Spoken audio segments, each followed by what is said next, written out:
6, a helping hand with your land. Neil from Essex here. Today's 3-Minute Thursday. Today's video is going to be a little bit different than most. I'm going to take you along with me to my son's preschool, where we're going to go in and take in a tractor for their Touch of the Tractor Day.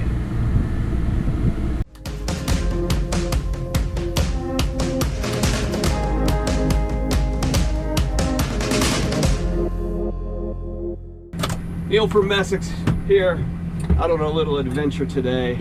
I'm gonna take you guys with me on one of the more fun things that I get to do in my job.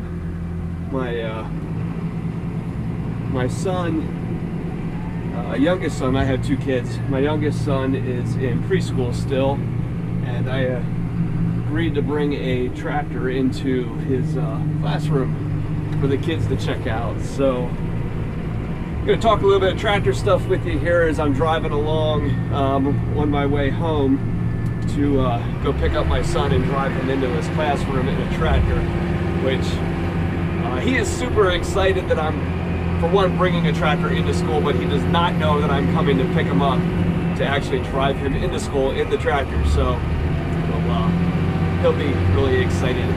Jack, my youngest son, is a very, very excitable child, which makes this kind of stuff really fun. So I'm driving in a new Holland T7.315. 315 is become a cool tractor for us.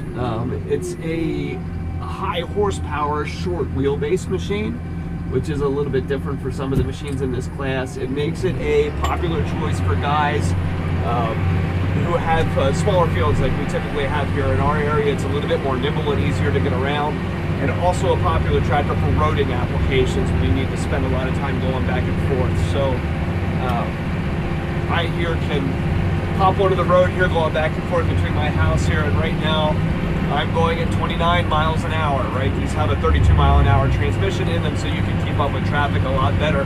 You know, the speed limit on this road right here, which is a trafficked road, is 35 miles an hour, so I can clip along here quickly enough and not feel like I'm holding people up.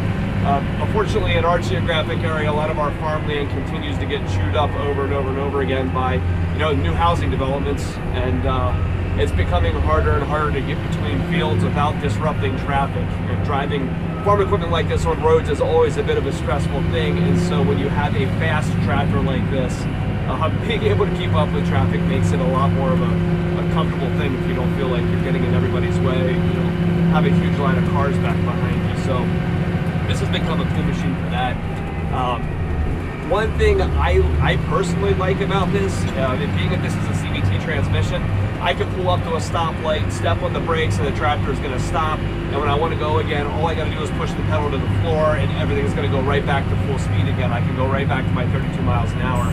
Not everybody loves CVT transmissions because they are a little bit more complicated to drive, and there's settings like droop control and that kind of thing that don't always make a whole lot of sense to people, that take some more time for you to get comfortable with operating to really know how they work. So we do still continue to sell a lot of power shift transmissions in big tractors like this, simply because they are a little bit easier to operate. But for roading and this kind of stuff that I'm doing here today, the CVT is definitely the better, nicer transmission as far as driving and operating goes. So you can see right here, I pulled up to a traffic light and didn't have to do anything, didn't have to shift down a whole bunch of gears. I just stepped on the brake and I came to a stop. So pretty slick. Some of this transmission technology has actually come a pretty long way in the last number of years. So I admittedly am not an expert in this class of tractor, but one of the things I do know about CVT or IVT variable transmissions, they're not all created equally, and some manufacturers have pros and cons, right? We talk about that periodically on our YouTube channel here, that there's engineering decisions that have to be made when you're designing a product, and so there are pros and cons to different ways of putting your equipment together. You'll notice here as I'm driving along, every once in a while you'll hear a shift happen.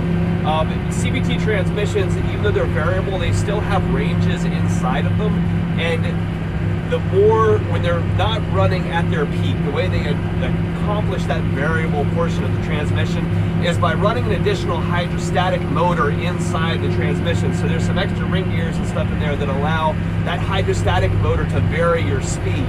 And so CVTs have points where they're most efficient and when they're less efficient, depending on how much work that hydrostatic motor is having to do at the time for the given speed that you're running at. So CVTs that have more ranges built inside of them are overall a little bit more fuel efficient than those that don't, and it causes those engine tones to change more often when they have those additional ranges. That is something that you find in the CNH tractors, is more ranges in the CVT transmissions than in some competitive machines, and that overall means that these CVTs can be a little bit more fuel efficient than others because of that additional mechanical range that's inside of them. It does cause that shift point that you hear every once in a while. That's not necessarily like a lag point when power is down like you would have in a power shift transmission.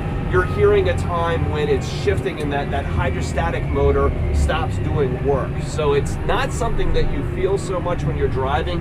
It's just an engine tone change. So I'm gonna back into my driveway here so that my son here sees this thing when it comes out. And he's not at the window yet, but I'm sure he will be here shortly when he hears me pulling in. Also, notice another nice thing in these when I'm shifting between forward and reverse, I have 3 ranges, and in each one of my ranges I have a different speed setting. So when I'm driving in forward at 32 miles an hour and I slide into my reverse, right now I have reverse set at 7. So I go nice and slow when I'm backing up and really quick when I'm going forward. So let's go find Jack here and see his reaction to this tractor in the driveway. I wanted to get you being excited about the tractor. Why did Daddy bring the tractor here? Because you're bringing it to school. Taking it to school today? Who else is going to school in the tractor? And who else? Otto's getting a tractor too today also. Oh, are you picking them up? Oh, 2 tractors. 2 tractors. Oh. 2 tractors. So you're gonna take me in the tractor, Yep. and Kevin's gonna take our one. You're coming in a Biggie Blue and Otto is coming in an orange one. I thought that was Biggie Blue and Biggie Red.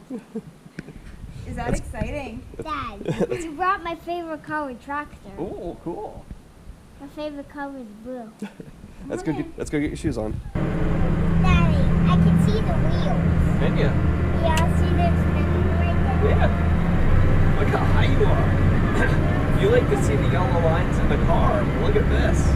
Jack, look, we're gonna pass another tractor. Yeah. Give him a thumbs up. We pass him. You might not see me. People don't really see me. He gave me a thumbs up back. Which is your favorite tractor? This is a really fun one to drive. Yeah, which is your favorite tractor? I have lots of favorite tractors. How much? How much? 10? Oh, like 100 favorite tractors. 100? Well, you don't have 100 tractors. There are so many good tractors. How can you Well, have... you don't have 100 tractors, but you have a lot of equipment. A lot of equipment. Yeah. Yeah. You can't have too many tractors, can you? No, you can't. You could only have like 10. That's probably like the highest number that you would probably have on the track. You can only have 10 tractors. Okay. What happens if you have more than 10 tractors? Oh, you don't know. Okay. So today on my school trip, one thing I neglected to say is that Jack actually has a cousin. My brother Kevin has a son as well who is 1 day apart in age from Jack. They were born at 1 day apart from each other in the same hospital. 2 baby boy Messick's made some confusion in there about which child was which. They got some of their charts messed up and stuff. It was kind of funny. But there's no way today that one child was going to get a tractor ride to work and the other one was not. So in front of me here is actually my brother Kevin with Otto on the way to school as well.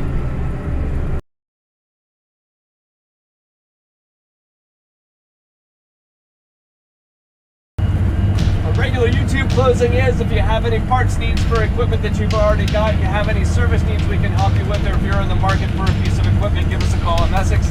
We're available at 800-222-3373 or online at Messick's.com.